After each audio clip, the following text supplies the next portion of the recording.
একজন বাউলকে তার বক্তব্যের জন্য যে প্রসঙ্গগুলি চলে এসছে, আমি এগুলির উত্তর দেই।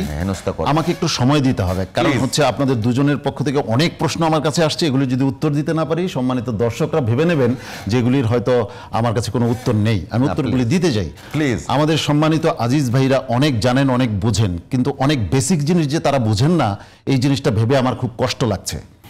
আমি আজিজ ভাইকে প্রশ্ন করতে চাই, ইসলামী আন্দোলন বাংলাদেশ কি মহাজোটের অংশ ছিল? ইসলামী আন্দোলন মহাজোটের অংশ ছিল না। ইসলামী আন্দোলন বাংলাদেশ কি সংসদে আতাত করে 10টা সিট নিয়েছিল আওয়ামী লীগের কাছ থেকে? নেয় নাই।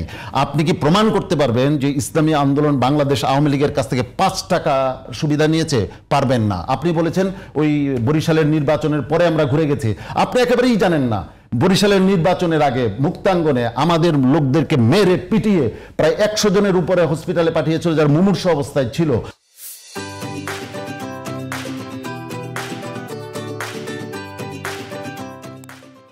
আমাদের অসংখ্য সমাবেশ আওয়ামী লীগ ভেঙে দিয়েছে, আমাদের অসংখ্য সমাবেশের অনুমতি দেয় নাই। হ্যাঁ, আপনি বলতে পারেন যে তুলনায় বিএনপির উপরে হামলা হয়েছে সেই তুলনায় আমাদের উপরে হয় নাই কেন? না না, আমার এই কথাগুলি বলতে বলবেন। আপনি একটু ইন্টারাপ্ট করি। আসলে এই পারসেপশনটা কেন তৈরি হলো? এই পারসেপশনটার কারণটা খুব সহজ। বাংলাদেশের মানুষ এবং আমাদের আজিজ ভাইদের মতো মানুষরাও মূলত দুই মেরুতে বিশ্বাস, দুই ঘরানায় বিশ্বাস, হয় আওয়ামী লীগ আর না হয় বিএনপি। আপনি যদি আলাদা কোনো স্বাতন্ত্রিক পরিচয় দাঁড় করাতে চান, আপনাকে কোনো না কোনো ভাবে হয় বিএনপির ঘরে ঢুকাবে, না হলে আওয়ামী লীগের ঘরে ঢুকাবে। কারণ কেউ আওয়ামী লীগের দাসত্ব বরণ করেছে, কেউ বিএনপির দাসত্ব বরণ করেছে। আর আমরা বিশ্বাস করি আমরা no Awami League no BNP. আমরা একটা নতুন, আমরা আমাদের যে আদর্শ এটা মানুষের সামনে উপস্থাপন করব, মানুষ এটা গ্রহণ করলে আমরা এই দেশ সুন্দর হবে, এটা আমরা বিশ্বাস করি।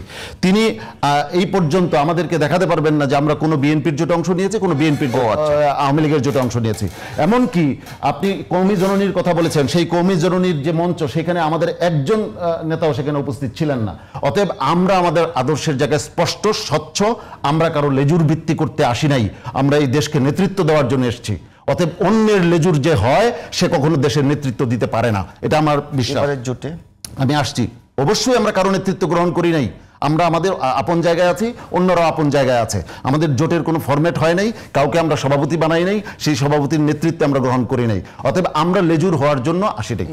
আমি শেষ করি, আমি না হলে নষ্ট হয়ে যাবে। আচ্ছা প্লিজ, এবার আসেন বাংলাদেশ বাউলদের ব্যাপারে। যেটা হচ্ছে, আমি প্রথমত দ্ব্যর্থহীন ভাষায়, স্বচ্ছ ভাষায় বলতে চাই, আইন হাতে তুলে নেওয়াকে আমরা পছন্দ করি না। আইন কার্যকর করবে রাষ্ট্র, সরকার। আমরা প্রতিবাদ জানাতে পারি, কিন্তু আপনাদের পক্ষ থেকে কোনো প্রতিবাদ এসছে? হ্যাঁ, অবশ্যই সাংগঠনিক। হ্যাঁ, আমরা প্রতিবাদ করেছি, আমরা প্রতিবাদ করেছি। এখন কোনটা প্রতিবাদ করেছেন? দুটোটার প্রতিবাদ করেছি। মানে গ্রেফতারেরও প্রতিবাদ করেছেন? না না, গ্রেফতারের না। আমি আসছি সেই জায়গায়, আমার বলতে দিলে আমি ক্লিয়ার করতে পারবো। দেখুন, মব প্রসঙ্গটা এসছে। মব কেন হয়? আপনি মবের ইতিহাস তালাশ করে দেখেন। যে কোনো সংকটকে দূরীভূত করার জন্য যখন রাষ্ট্র নির্বিকার থাকে, তখন মানুষের ক্ষোভ উস্কে উঠে, এটাকে আর নিয়ন্ত্রণ করা যায় না। অতএব দায়িত্ব এখানে রাষ্ট্রের। আপনি আজকে যদি আমার নবীকে কেউ আঘাত করে, কটূক্তি করে, রাষ্ট্র বরাবর এখানে নির্জীবের ভূমিকা পালন করেছে এবং অধিকাংশ রাজনৈতিক দল সেই ক্ষেত্রে একেবারে বধিরের ভূমিকা পালন করেছে। মানুষের মধ্যে সেই ক্ষোভ আছে। আপনার মনে আছে নটরডেম কলেজ থেকে মানে দলে দলে ছাত্ররা বের হয়ে আসছিল সারা ঢাকার। কেন বের হয়ে আসছিল? কারণ প্রতিষ্ঠিত রাজনৈতিক দলগুলো নবীর অপমানের বিরুদ্ধে কোনো অবস্থান নেয় নাই, রাষ্ট্র কোনো অবস্থান নেয় নাই। যারা ওই ব্লগাররা ছিল তাদের বিরুদ্ধে সকল মানে শুধু যারা নামাজ পড়ে, যারা টুপি পরে, তারা না, সবাই বেরিয়ে আসছিল। কোনো রাজনৈতিক দলের ব্যানারে নয়, বরং স্বতঃস্ফূর্তভাবে। এবার আসি, আপনি এতবার বললেন আমাদের সমাজ সংস্কৃতি আঘাত হচ্ছে, আমাদের ইমানের উপরে, এদেশের 90% মানে মুসলমানের উপরে যে মারাত্মক আঘাত করা হলো। কই আপনার মুখ থেকে তো একটুও এই ব্যাপারে মানে আপনার দুঃখ শুনতে পেলাম না, আপনার ইমান তো আহত হলো না। অথচ যে আল্লাহ রাব্বুল আলামিনের সঙ্গে প্রকাশ্য, এবং এটা ভিডিও এখন ছড়িয়ে পড়েছে সব জায়গায়, এবং এটা সাম্প্রতিক ঘটনা, সে যে এইভাবে আল্লাহকে আঘাত করলো, সেই আল্লাহকে আঘাত করা আপনাকে আঘাত দিল না, কিন্তু একজন ব্যক্তিকে আরেকজন ব্যক্তি আঘাত করলো, এটার জন্য আপনি একেবারে সংস্কৃতি চলে যাচ্ছে। আপনি বলতে আমি আপনাকে বুঝাচ্ছি না, মানে মাতম শুরু হয়ে যাচ্ছে।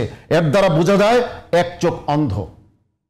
তাদের এক চোখ অন্ধ, এবং অতীতের সরকারগুলো এই অন্ধত্বের পরিচয় দিয়েছে, যার কারণে মানুষের মধ্যে ক্ষোভ সৃষ্টি হয়েছে, যার কারণেই মব হচ্ছে আজকে। আমি আপনাকে কয়েকটা জায়গায় বলি। আর একটা ভিডিও আপনি দেখেছেন কিনা, এই একই ব্যক্তি আবুল হোসেন সরকার, সে সূরা নাস যেখানে আল্লাহ রাব্বুল আলামিন বলছেন আউযু বিল্লাহি মিনাশ শাইতানির রাজিম বিসমিল্লাহির রহমানির রহিম কুল আউযু বিরাব্বিন নাস মালিকিন নাস ইলাহিন নাস মিন শাররিল ওয়াসওয়াসিল খান্নাস আল্লাযী ইউওয়াসউইসু ফি সুদুরিন নাস মিনাল জিন্নাতি ওয়ান নাস। কিন্তু মানে সে এই সূরা বলে, আমি শেষ করি, আমি দেখেছি সূরা বলে সে বলতেছে কত বড় ধৃষ্টতাপূর্ণ বক্তব্য সে দিতে পারে। এই সাহস সে কোথায় পেল? এই সাহস পেয়েছে আপনাদের মতো লোকদের। কেন একটু আমি ব্যক্তিগতভাবে আপনাকে বলতে চাচ্ছি না জনাব তারিক, আমি একটু জানার জন্য না আমি এই বাক্যটা শেষ করলে এটা বোঝা যাবে না। আমি একটু সে বলতেছে এই এতবার আল্লাহ এখানে নাচ বললেন কেন? আল্লাহ আমাদেরকে নাচতে বলেছেন। চিন্তা করা যায়? এই আবুল হোসেন সরকার, সে এই ফেসিবাদের আওয়ামী লীগ যখন গত ডামিন নির্বাচন করলো, সে এই ডামিন হাসিনার পক্ষে সে গান গেয়েছে। কোথায় আজকে সেই আবুল হোসেন সরকারের বিরুদ্ধে? আপনি মানিকগঞ্জে যে ঘটনা ঘটেছে সেখানে আক্রমণ কেন হয়েছে আপনি জানেন? এই কথা আংশিকভাবে প্রচার করা হয়।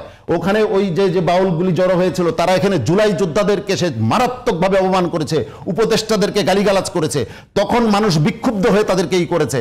ওই অংশটা তো প্রচার করা হয় না। আসছি, বাংলাদেশের বাউল সমাজ সাহিত্য সঙ্গীত একটা 400 পৃষ্ঠার বই আছে ডক্টর আনোয়ারুল করিমের। সেই ডক্টর আনোয়ারুল করিমের বইটা আপনি যদি শেষের অংশ পড়েন, আপনি বাউল কারা, আমি বাউলদের, তারা ভিন্ন ধর্মের হতে পারে, আমি তাদের প্রতি আমার কোনো ঘৃণা নাই, ক্ষোভ নাই, কিছু নাই, কিন্তু বাউল কারা তা সেটা বুঝতে হবে আপনাকে। গোলাম ইয়াসিন শাহ বলেছেন, সেই বই থেকে আমি উদ্ধৃত করছি, বাউলদের নামাজ 2 ওয়াক্ত, স্ত্রীকে তারা যায় নামাজ বলে। আমার বক্তব্য নয়, ডক্টর আনোয়ারুল করিমের বক্তব্য, 400 পৃষ্ঠার বই। আপনি কার পক্ষে বক্তব্য রাখছেন?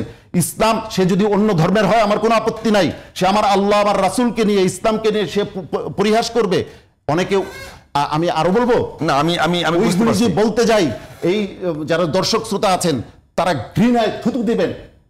আচ্ছা, আমি উত্তর দিতে দেন, আপনি দিবেন। আমি শুধু একটা কথাই শুধু জানবার জন্য বলি, যে ধরেন একজন মানুষ অবুঝ বা তার ধর্মীয় জ্ঞান ওই পর্যায়ে নাই, তার শিক্ষা ওই পর্যায়ে নাই, তিনি যদি আমার আল্লাহ এবং আল্লাহ রসুলকে নিয়ে কোনো কটূক্তি করেই থাকেন, সাপোজ আপনাকে নিয়েও অনেকে কটূক্তি করতে পারে, অবশ্যই মানে আল্লাহ এবং আল্লাহ রসুলকে কটূক্তি করেই থাকেন, আমার আল্লাহ বুঝাতে হবে, না তাকে বুঝাতে হবে আমার আল্লাহ রসুলের সম্মান তো এত ঠুনকো নয় যে এত একজন সাধারণ একজন মানুষ, অবুঝ মানুষ একটা সমালোচনা করলো, তাকে নিয়ে আমাদের বিক্ষুব্ধ হতে হবে। একদম কারেক্ট প্রশ্ন করেছেন। অবশ্যই সেটা তো হচ্ছে। আমি আপনার বলি, আমি বলি, আপনার বক্তব্যের মধ্য দিয়েও কিন্তু মানে বিক্ষুব্ধ ভাবটা আসছে। আমি বলি, এটা তো আসলে আমি শেষ করি, আপনি বুঝবেন প্লিজ। একজন লোক কিছু জানে না, বোঝে না, তা সে যদি এরকম বলে, আপনার কি তাই মনে হয় সে না জেনে করছে? সূরা নাসের এই বিষয়টা সে বলছে না জেনে বলছে, সে পরিকল্পিতভাবে মনে হয়েছে যে তার এই সময় কোনো জ্ঞানই নেই। নো, আমার কাছে মনে হয়েছে, আপনার কাছে এটা মনে হচ্ছে, কিন্তু আমরা একটা মানুষ এখন কি আপনার কাছে মনে হয় যে সূরার বাংলা অর্থ এটা গুগলে দিলে পাওয়া যায়, যে কোনো জায়গাতে পাওয়া যায়, তো ওইটার যে অর্থ উনি যে মিন করছেন, তার মানে তার মতো এটা সে অর্থ মিন করছেন না, এটাকে সে পরিহাস করছে। আপনি এটা বুঝেন না কেন? সে এটা অবজ্ঞা করছে, সে আল্লাহর ব্যাপারে যে কথাগুলি বলছে সেটা অবজ্ঞা করছে পরিষ্কার। এবং এখানে অনেকে আরেকটা যুক্তি দেয় যে পালাগানে একজন থাকে হচ্ছে বিপক্ষে বলবে, আরেকজন তাকে ফরহাদ মজরে বলেছেন। এইবার আমি আসি, আপনার আমার স্ত্রীর চরিত্র নিয়ে যদি পালাগানের আসরে করা হয় যে সেই স্ত্রী সতী নাকি অসতী, আপনি আমি মানবো? আমার মা সতী না অসতী, সেই বিষয় নিয়ে যদি পালাগান করা হয় যে তুমি অমুকের মা সতী না অসতী, আমি সে যে অসতী এটার পক্ষে বলবো, তুমি সতী এটার পক্ষে বলবা। ওরা যে ক্যাম্পেইন আমি শেষ করি, আপনি পজিটিভ ক্যাম্পেইন করেন না, আমি ওই জায়গায়, আপনি আসল জায়গায় আসেন। আমার মাকে নিয়ে করলে, আপনার মাকে নিয়ে করলে আপনি কি সহ্য করবেন? না, মানবো না। মানবেন না। আপনার মাকে নিয়ে মরলে মানবেন না। আপনার স্বাধীনতা, আমাদের স্বাধীনতা, এটা কি আমাদের স্বাধীনতা সংগ্রাম? আসেন আমরা পালাগান করি, স্বাধীনতা সংগ্রাম এটা আমাদের জন্য ক্ষতিকর, আমাদের জন্য ভালো। পালাগান করলে মানবেন আপনি? তাহলে আপনার মা, আপনার স্বাধীনতা, আপনার শেখ মুজিবুর রহমান, আপনার জিয়াউর রহমান, তার চাইতে কি আমার আল্লাহ এবং আল্লাহর রাসূল ছোট হয়ে গেল যে তাকে নিয়ে পালাগানের আসর বসাতে হবে? একজন পক্ষে বলবে, আরেকজন বিপক্ষে বলবে? অবশ্যই না। এটা মানুষের ইমোশনকে আহত করে। আসছেন, আমি এরপরের জায়গায় আসি, মাজারের প্রসঙ্গ বলেছেন।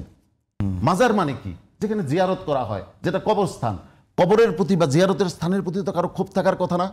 দেখুন এখানেও আবার অন্ধ। দেখুন রাষ্ট্র একটা মাদক নিয়ন্ত্রণ অধিদপ্তর বানিয়েছে। আমরা সবাই বলি সমাজ থেকে মাদক দূর করতে হবে, কই কেউ তো বলেন না যে ওইখানে সমানে গাজার আসর বসে, কেউ তো বলেন না। তো যারা গাজার আসর বসায়, যারা উলঙ্গ নৃত্যের আসর বসায়, সেই বিষয়ে আপনাদের কোনো বক্তব্য থাকে না। তখন সংস্কৃতি চলে গেল, সংস্কৃতি চলে গেল, এটা যখন বলেন তখন আমরা অবাক হই যে আপনাদের এক পাশ কি অন্ধ আর এক পাশ কি ইয়া। আমরা তারপরেও সর্বশেষ কথা আমি যেটা বলতে চাই, আমরা বারবার- আমি আসি সর্বশেষ কথা। এর মানে এই না, এর মানে এই না আমরা আমাদের দেখাতে পারবেন না আমরা কোনোদিন কাউকে বলেছি যে এর উপরে হামলা করতে হবে। এটাকে আমরা নিন্দা জানাই। কিন্তু আপনাদের বক্তব্য আমি শেষ করি, আমরা নিন্দা জানাই। উস্কানি থাকে কিনা? না, অবশ্যই না। বরং আমরা যে দায়িত্ব, প্রকাশ ভঙ্গিতে কোনো নমনীয়তা কম না, পাওয়ার কাজ আমরা করে। যেই কথাটা বলি, মানুষকে এই জায়গায় রেফারির ভূমিকা পালন করতে হইতো কার? রাষ্ট্রের। রাষ্ট্র যখন এই জাতীয় ঘটনা ঘটবে, সে যখন প্রোঅ্যাক্টিভ ভূমিকা নিবে, তখন সাধারণ মানুষ, আপনি আমি ভাববো যে রাষ্ট্রই তো আমার দায়িত্ব পালন করছে, আমি কেন ওখানে যাব?